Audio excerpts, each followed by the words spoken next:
by strategic use of their resources, making good decisions, investing in areas where they can compete.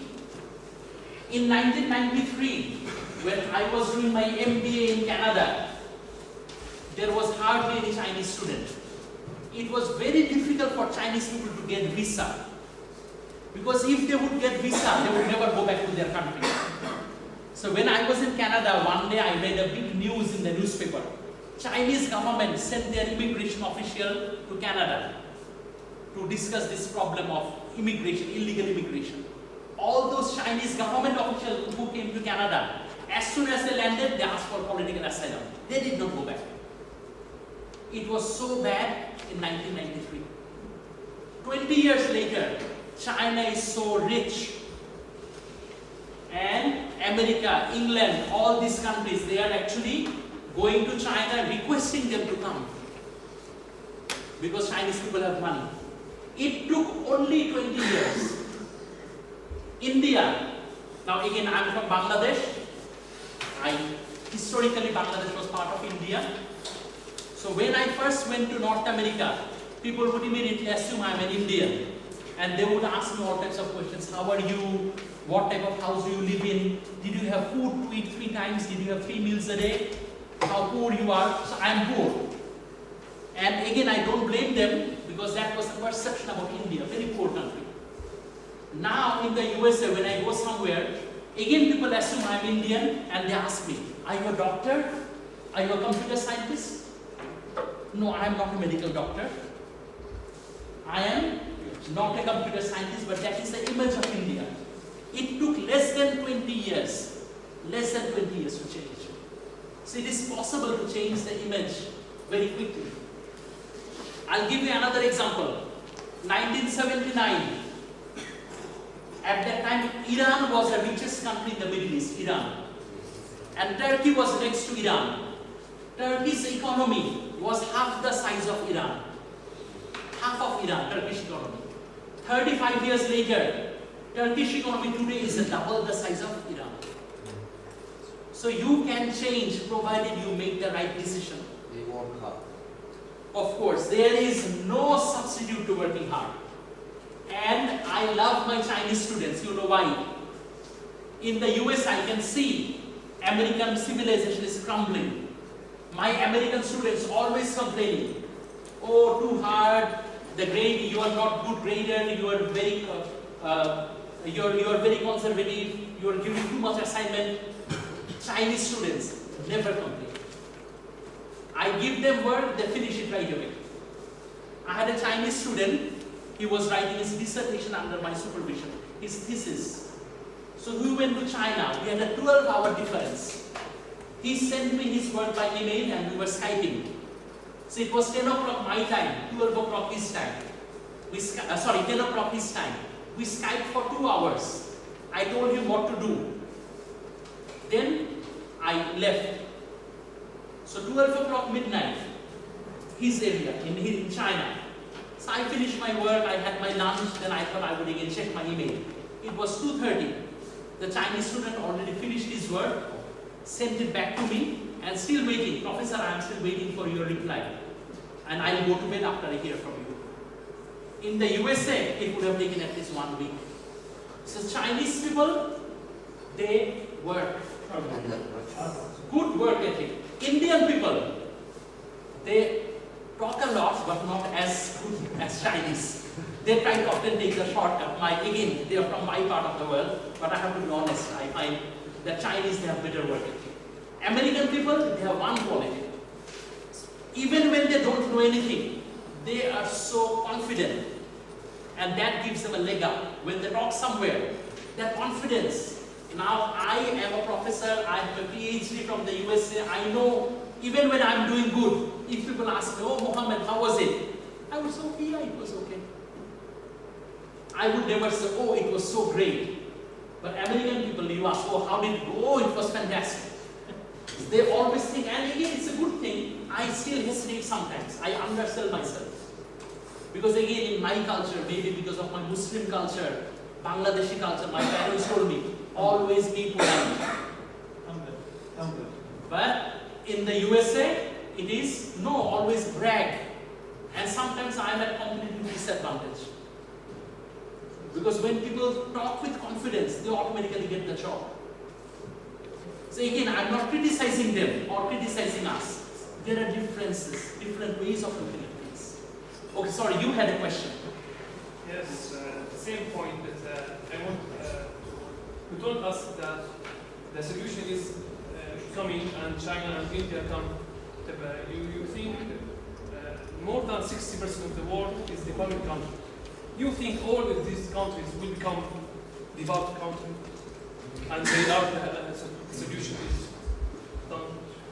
I think it is certainly possible. I'll tell you why. India right now produces more engineers than the USA. I will go back to 1975. Do you know what percentage of Indian people could read? Only 18%, 1/8. 1975, not that long ago. But they invested in education. They built some world-class institutions, Indian Institute of Technology. MIT started them, but now they are in many ways better than MIT. Indian Institute of Management, they invested in education. China invested in education. If other countries try, it is possible. 100 years ago, most Americans were farmers, more than 60%, 60, in the year 1900. By the end of the century, 2000, less than 2% Americans were in agriculture, but producing more. It is possible to change the world in our lifetime. But again, that is an optimistic scenario. Will it happen? Most probably no. There will always be some poverty. There will always be some problem. But it is possible. I told you, I gave you the example that 30 years ago when my sister went to the USA, it used to take 6 weeks to communicate. Now, even last night I spoke with my daughter through Skype. It is possible. We are becoming closer together. We have become much richer. Sometimes we don't realize how much richer we have become just in the last 30-40 years. So my short answer, yes, it is possible. Long answer, possible, but there are many factors. We have to do the right job. Yes? What are the downsides of globalization? There are many downsides. Number one, as I was telling you, that globalization did not distribute the wealth equitably. Rising tide, so all the boats got lifted, that is true. Like when the tide rises, all the boats get lifted, that is true. But unfortunately, because of globalization, rich people have become richer. Rich people have become richer. Poor people, they, on a relative term, they have become poorer. On a relative term, not absolute terms.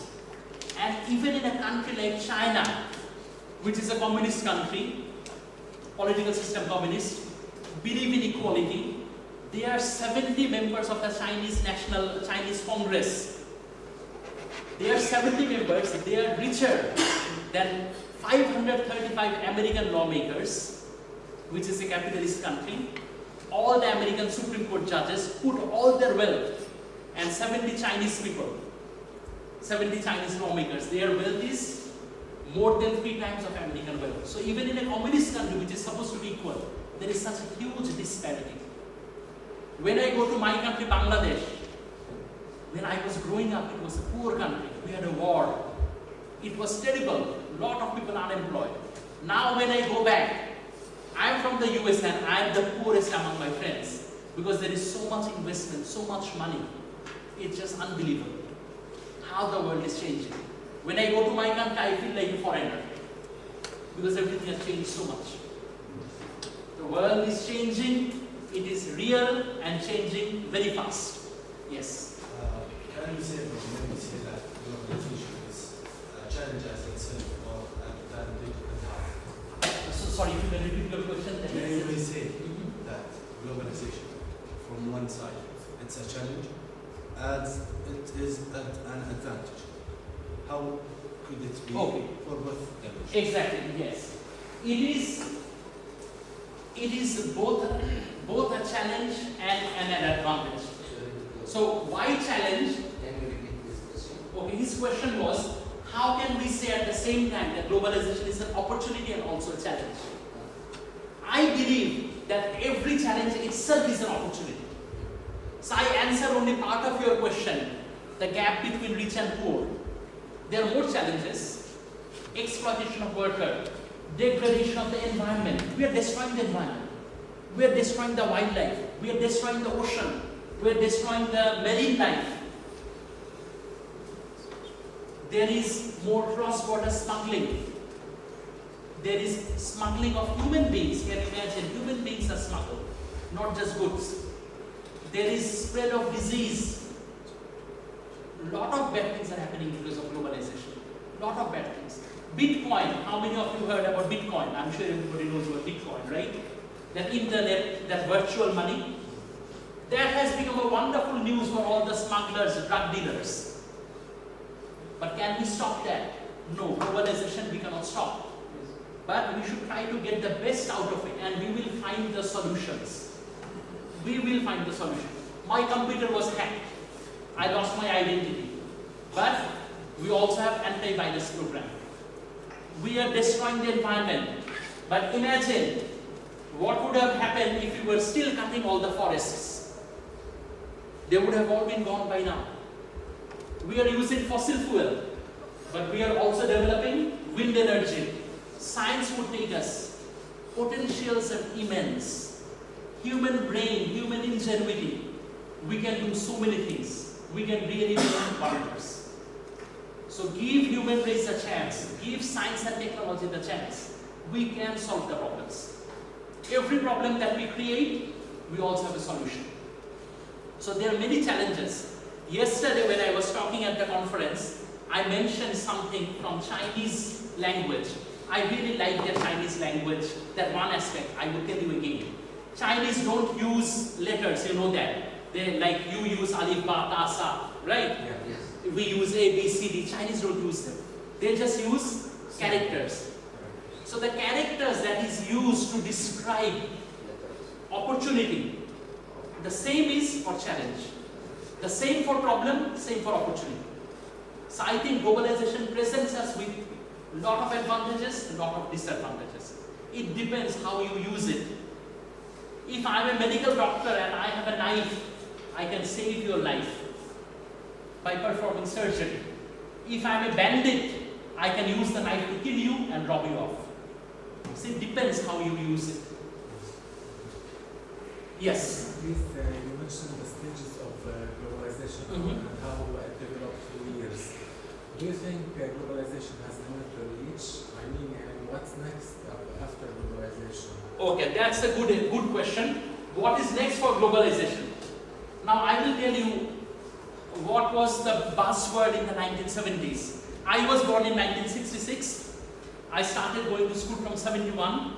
Since 74, 75, 76, when I was in grade 3, 4 or 5, everybody used to talk about industrialization, industrialization, industrialization. That was the word. Everybody wanted to be more industrialized. Now nobody uses that word anymore. Why? Because it is so widespread. It is so widespread, people don't have to even think about it. So globalization, after a few years, people would not even think about it. Because it is part of our life.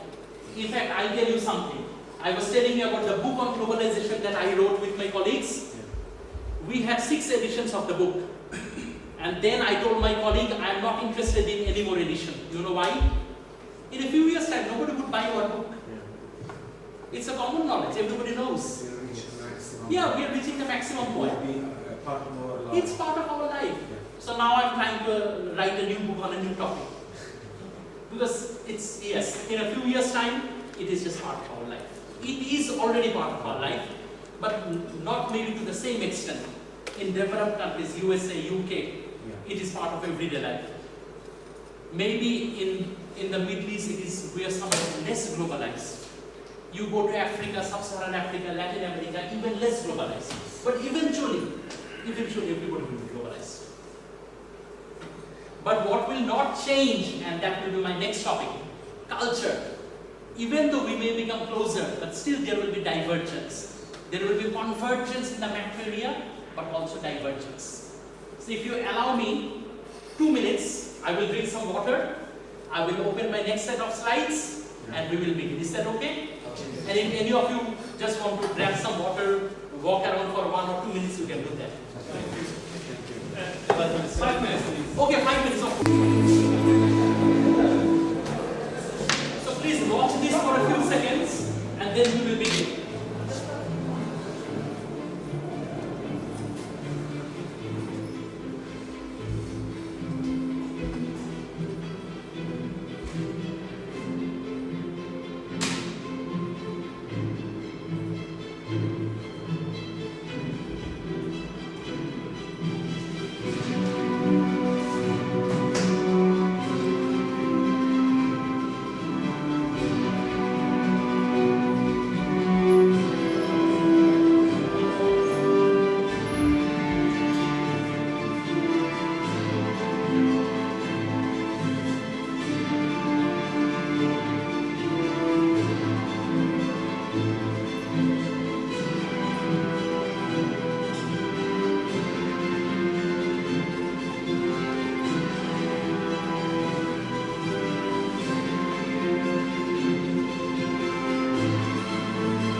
Isn't it amazing? It's only 3 minutes, but it really captures the remarkable diversity, the remarkable variety that characterizes our life. I am going to share my thoughts on culture with you, but first I wanted to give you my email. As I told you, we only have 2 hours, and I'm trying to cover as much as possible within 2 hours, which is not possible. If you send me your email, I can send you the slides. Or one of you can send me, you choose whoever will send me. You send me email, I will send my slides to you, and then you can share with the rest of us. Okay. So that is what I would do. So once you note it down, I will then talk about culture. It's Muhammad.elahi@20tiak, that is my university's name, and edu.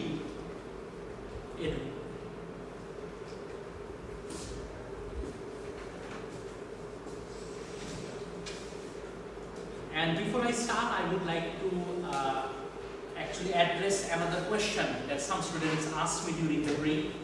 Some of the students told me that after completing your master's, you want to go for PhD program, you want to pursue doctoral studies. If anybody wants to pursue doctoral studies, and if you want to go to the USA, the first step should be to take GMAT. Now, a lot of students go to Europe. The doctorate studies in Europe is very different from what is in the USA. In Europe, you enroll in a university, you pay. But in the USA, actually you are employed. You don't pay, the university will pay you. If you have a doctoral admission, scholarship is almost guaranteed. But getting the admission is quite competitive.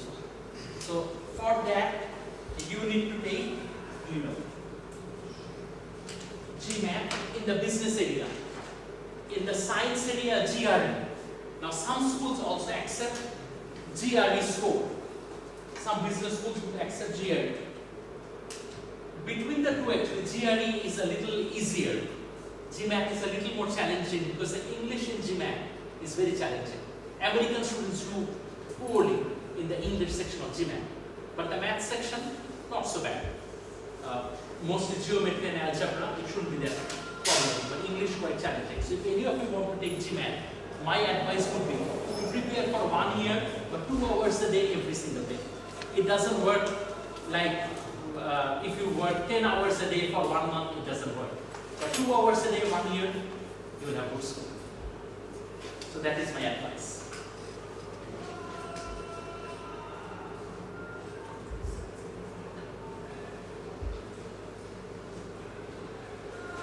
Now I want to share with you some thoughts on culture. Now the previous set of slides that I shared with you, those are all from my book. These slides, they are not necessarily from my book. They are from my book as well as also from a book by Takeura. So these are not just my ideas. I have gathered many people's ideas and now sharing with you. So talking about culture, frankly speaking, until I started my MBA, I had zero interest in culture. Absolutely zero. My interest was more in mathematics. I was good with numbers. So I was good in mathematics, I was good in accounting, I was good in statistics, and who cares about culture? And at that time, if anybody asked me what is culture, frankly speaking, I could not even define what culture is. In my mind at that time, culture means one who knows about etiquette, manners, one who knows which food to order, how to hold the fork and the knife, how one can interpret the art. I know very little about art. So if I go to a museum, I just pretend I appreciate art, but frankly speaking, I don't understand art that well. But some people, they can find meanings of art. So in my mind, culture, that is what culture was. People are sophisticated, they know art, they know architecture, they know literature. But when I began my MBA, I came across a completely different definition. And that definition was, culture is the software of the mind. If you look at this computer, this is the hardware. But what is running this computer is not the hardware. It is the software. Software of the mind. So the way we think, the way we process information, that is culturally determined. Our idea, our notion of what is pretty, what is ugly, what is good, what is bad, what is ethical, what is unethical, what is appropriate, and what is inappropriate. What I believe and what you don't believe. These are very much determined by culture. Our body language, this is very much culture. So culture basically determines our behavior. So if you are interested in international business, you have to understand culture. And that is when I began to understand culture. And now I think I have a better appreciation of who we are and why we behave the way we behave. It helped me enormously in my personal and professional life. Now, why do we have to know about culture? Because culture affects every part of our lives, every day, from birth